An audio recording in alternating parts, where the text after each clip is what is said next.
Hello. Welcome to another installment of the Central American Group's podcast, in which experts discuss topics related to doing business in Costa Rica, El Salvador, and the rest of the region.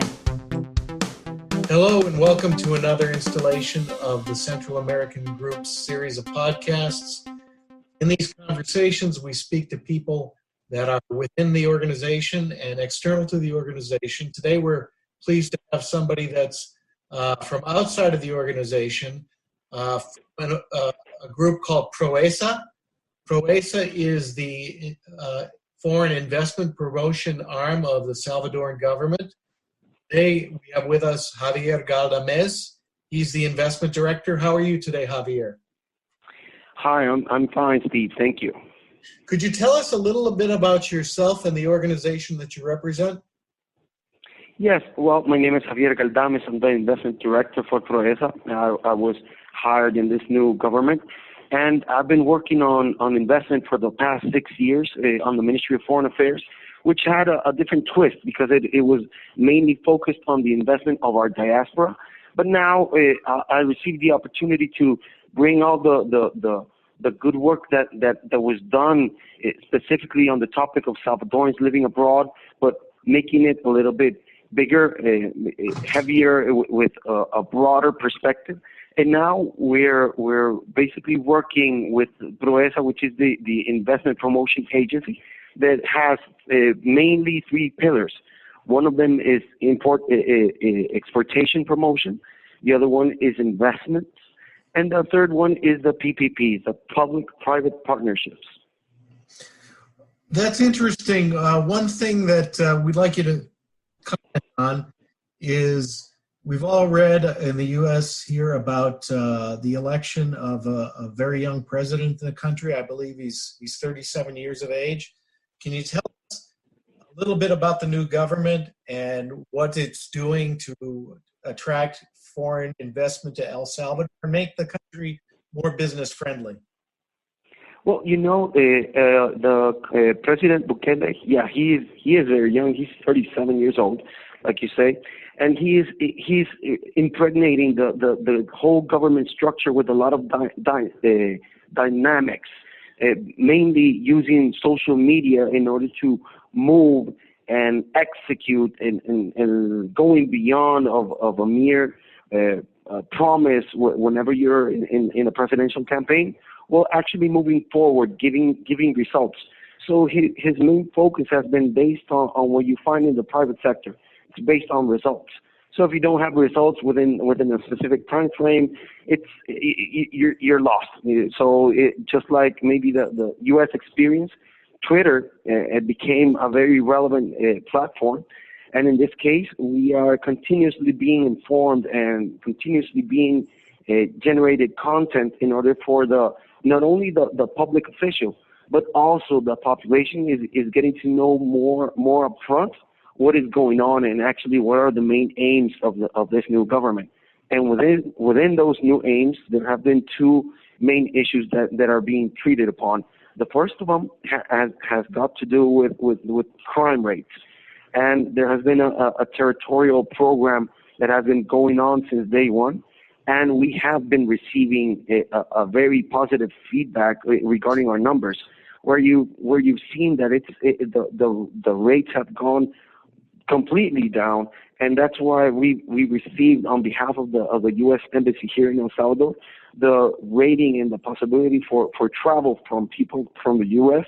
to come to El Salvador, because now we moved from a category 3 to a category 2, where you can come and do business, come and do tourism, because the numbers are speaking themselves. Actually, yesterday was one of the days that have recorded the least, or not the least, at least to what the president said. It was homicide rate was 0. So that's a very positive feedback of what's going on. And the second issue is that since the president himself is a businessman, the government structure has been thought out very pro-business in order for us to seek within the each institution what each one can build upon and facilitate doing business in the country. So that has also to do a lot with the new philosophy of how things are moving down here. Well, that's interesting. I had the pleasure of traveling down to El Salvador and had a little bit of an opportunity to go around the country, and at least from my perspective, everything seemed tranquil, and it looked like it was a good place to go. But obviously, I know that your president is looking at certain sectors of the economy that he wants to concentrate on. Could you tell us a little bit about the sectors that you're looking at and where you think made to lure investments from? Exactly. Well, as you may know, since we're part of the whole hemispheric negotiation ideology of where all the free trade agreements and all the spaghetti bowl, where have we gone? Where has it gotten us up to this point in time? We have a lot of free trade agreements. One of the maybe it's the most important one is CAF.ZR, which is the one that we negotiated as Central America with the U.S. And all the investment protection issues that you find on a Chapter 10 that apply to investors from abroad. In this case, investors from the U.S. That also covers Salvadorans that live abroad because they're already considered by law as foreign investors. But what are the main sectors in this spaghetti bowl, in these investor protection issues, in this international framework? Well, we're trying to become more efficient. The instruments that we already have in place, well, we'll see how to optimize their use. And we have many different sectors. In these cases, we have agro-industry, we have aeronautics, we have energy, we have light manufacturing, we have offshore business services, we have textiles and apparel, we have tourism, and as another component, like I said before, is the public-private partnerships. So you can see that there have been many different studies that, as PROESA, we have directed and paid for this consultancy services in order to identify what are the investment opportunities that we have within each of these sectors. So we find, for example, in aeronautics, we find commercial aircraft maintenance, helicopter and corporate aircraft maintenance. These are opportunities for you to invest here because there's an added value. And there's also a legislation that helps you gain incentives in each of these sectors, distribution of warehousing services for aircraft parts, component maintenance shops, aeronautics ground services, light sport aircraft, aircraft harnesses system, reconditioning of previous LSA models. So this is just one example of one sector of what we're talking about. So, for example, in agro-industry, let me give you a little bit of another example. We have cocoa. The cocoa that was prepared here in El Salvador is the genetics that we have here granted us one of the top 18 places in the Chocolate Hall of Fame that was held in France. And my understanding, that the same Chocolate Hall of Fame is going on right this week, if I'm not mistaken. But what am I trying to say? That we have a lot of products that have markets, that have a very actually naturally added value by its genetics, that can be used for cosmetics, that could be used for building you chocolate bars, but functional chocolate bars. Regarding our genetic studies, there could be an opportunity for you to invest in chocolate, but regarding the functional aspects, which could be, for example, would you prefer to drink the 3 doses of your medicine that's a chemical 3 times a day to maintain your blood pressure? Or would you prefer, instead of that chemical, to eat 3 slices of a specific functional chocolate to control the same health issues? We're talking about biotechnology in that case. But there are other sectors that fall within the agro-industry, and so on and so forth. You know, one thing I was wondering if you could talk a little bit about, because we see a lot of interest in this area. Can you tell us about how the textile industry in El Salvador is vertically integrated? Oh, yes. It has that has a lot to do with the strategy that was built upon many years ago. We're actually trying to do we're rethinking the strategy. But what happened to when we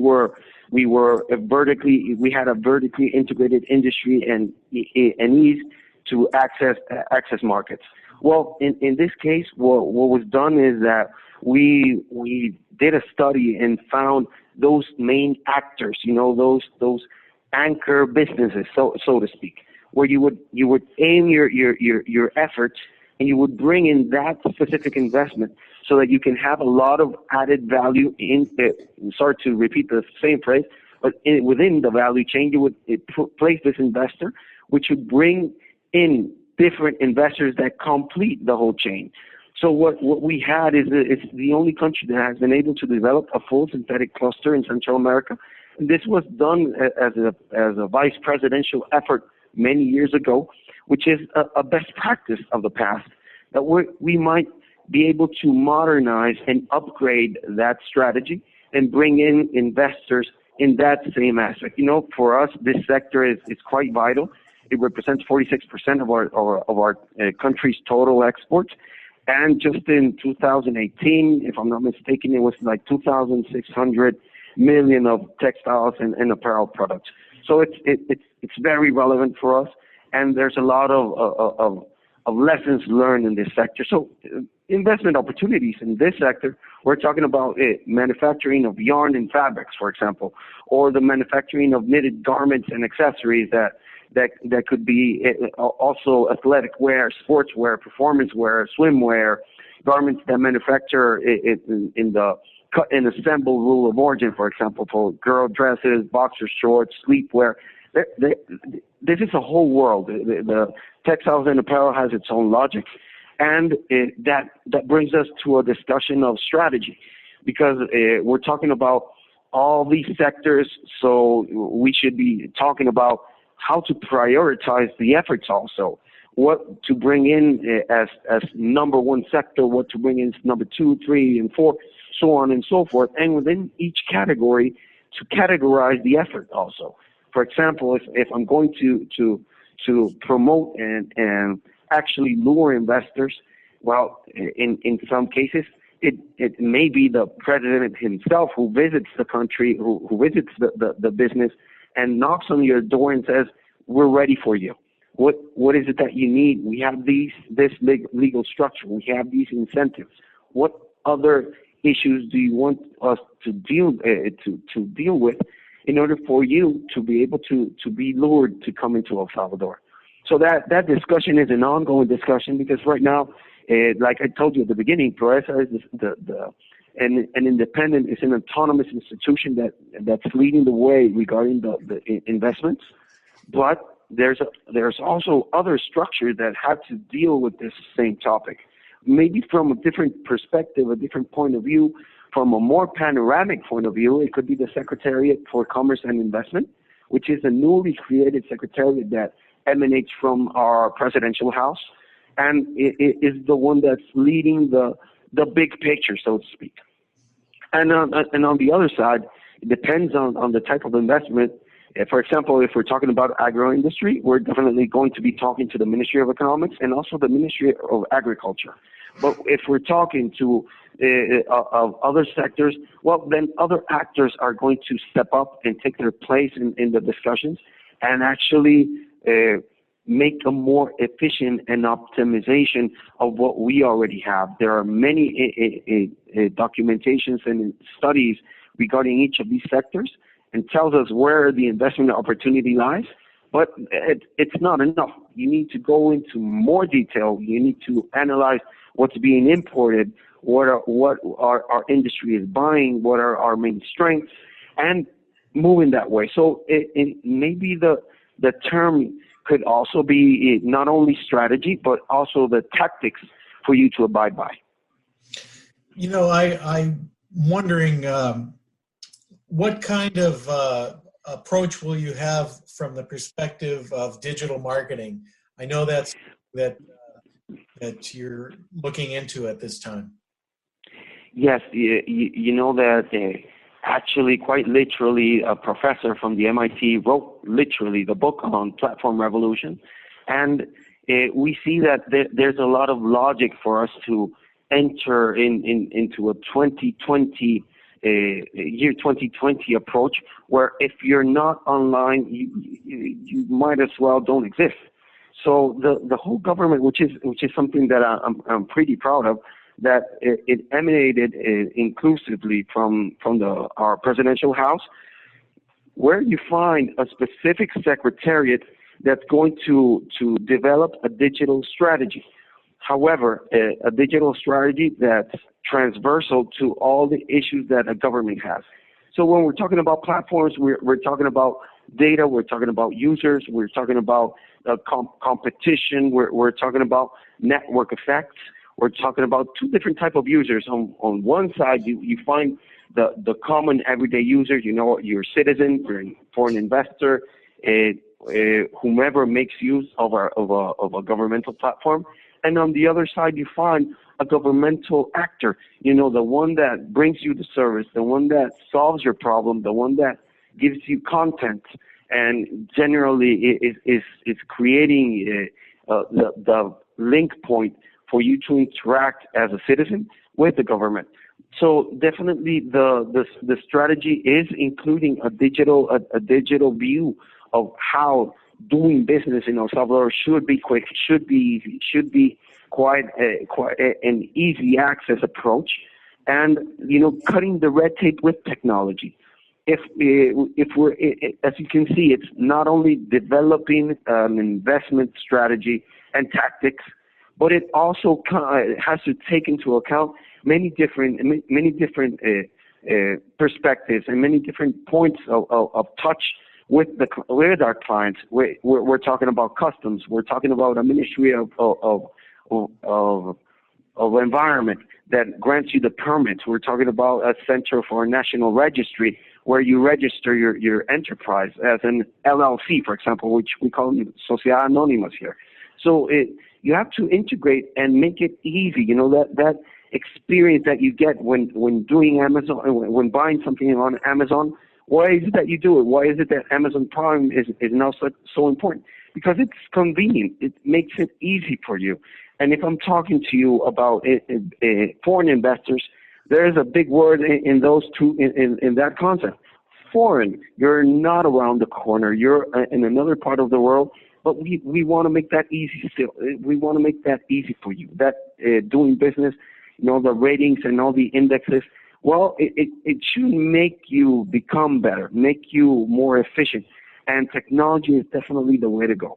So just to summarize, that digital approach should really take into account the business point of view, the business perspective, the doing business, the investment point of view.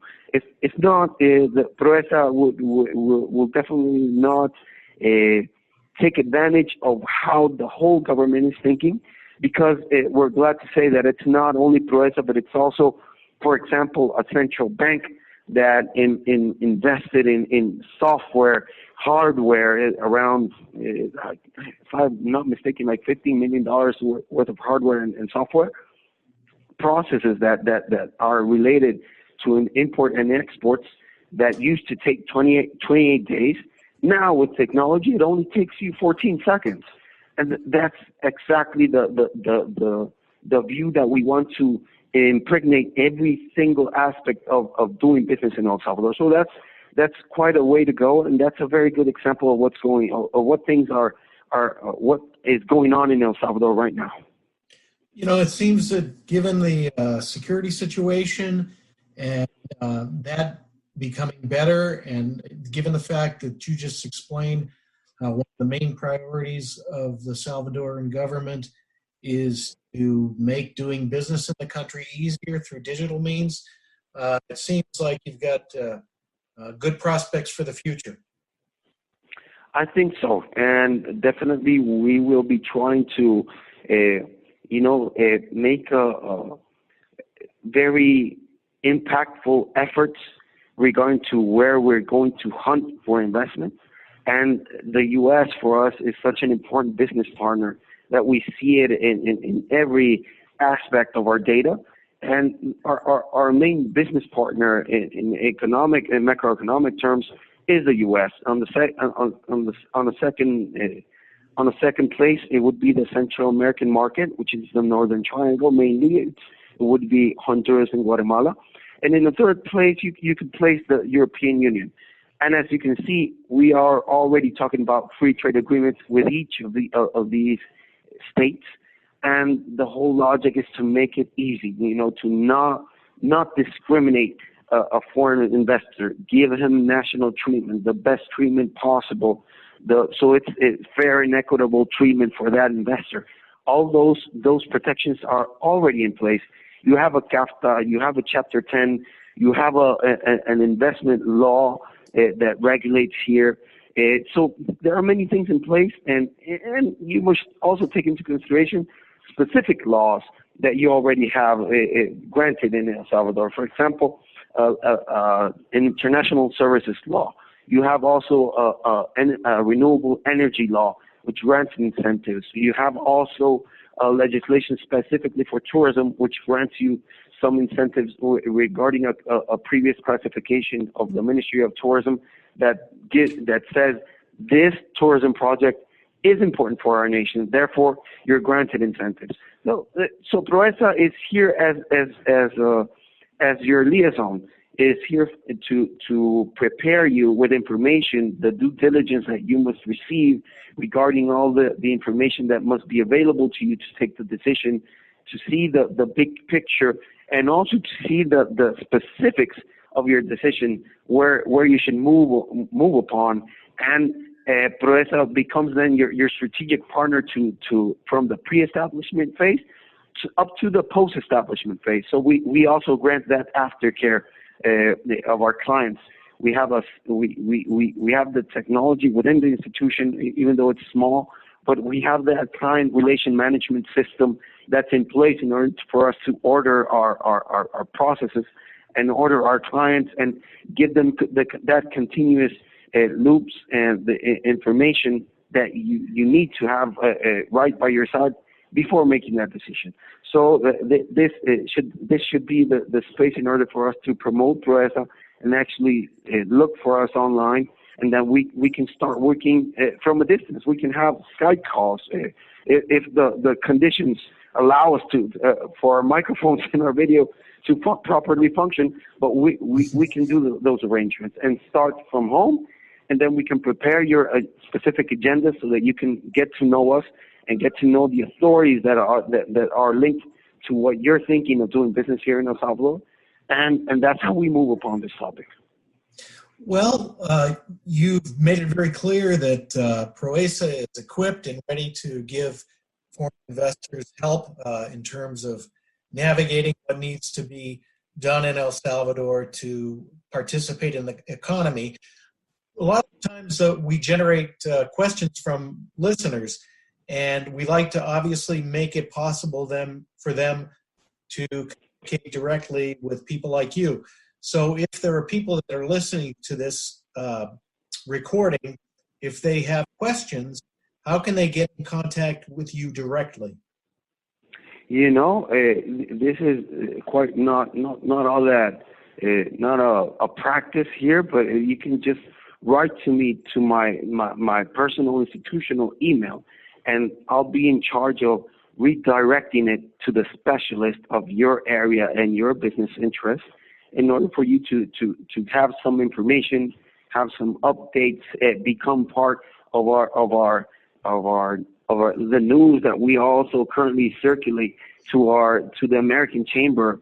For example, all the businesses that are from the U.S., we're continuously working with them to inform them what's going on, what we're thinking, where we're moving.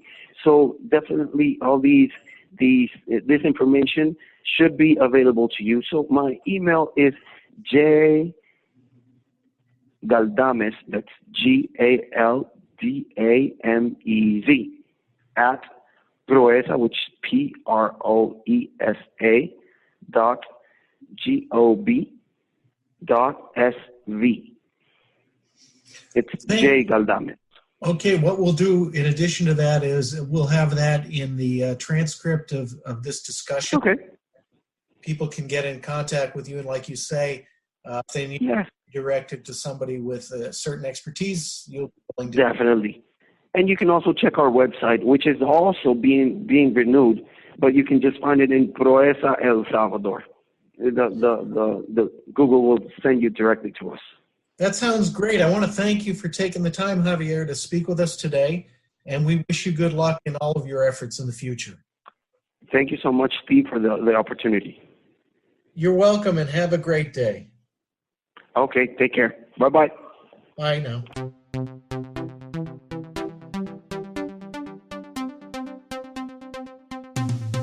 Thank you for listening. Sign up to receive the Central American Group's quarterly newsletter by visiting www.thecentralamericangroup.com.